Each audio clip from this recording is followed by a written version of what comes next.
Hello, magandang umaga po. Ay another day, another vlog na po tayo.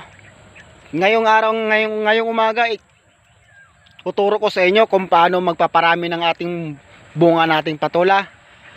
Ito po ang ating gagawin. Panoorin nyo po. Ang siyang aking ginagawa, nagtatalbos ako ng mga magugulang na dahon para yung kanyang mga kristensya niya didiretso sa bagong bulaklak. Tapos ang bulaklak nang magdadala sa kanya ng sustansya patungo sa kanyang bunga. Kaya ganito po, tatanggalin natin yung mga magugulang na dahon katulad po nito. Ayan, tatanggalin po natin to para yung bunga is maganda yung paglaki. Ganyan po. Ito po mga bunga nila. Yan po. Marami po ngayon kasi kakapitas ko po ng mga lumang dahon. Tapos bigla siya nag-boom. Nag-boom po ang bunga niya ngayon. Ganyan po. Ganyan po tayo magpaparami ng ating bunga ng patola. Tanggalan na natin ng mga yung dahong maano lang, ang tawag ito, mga malapit ng malanta.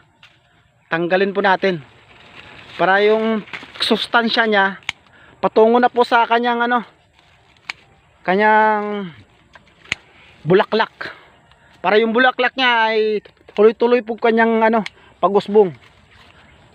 Ayan po. Kasi pag tinahayaan po yung maglanta dyan sa puno yung dahon, mahirapan pong magbulaklak o magbunga man ang isang sanga niya.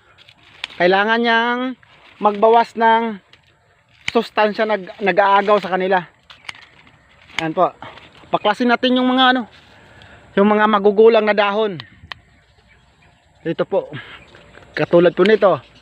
Para po maganda yung dating ng bulaklak niya. Ito po. Katulad yan po. Mga bulaklak niya po. Solid na solid yung bulaklak na yan. Ayan po. Yan sa taas. Solid yan po. Pag ang bulaklak ay maganda ang pagkasibol niya, magaganda din ang mga bunga. Ito po, katulad po nito. Ayan po.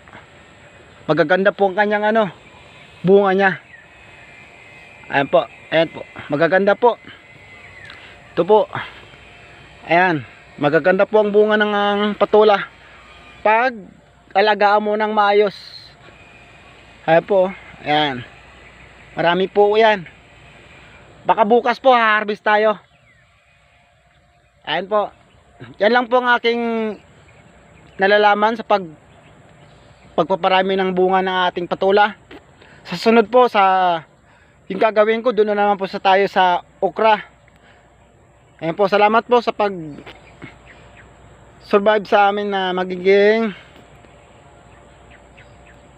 contest.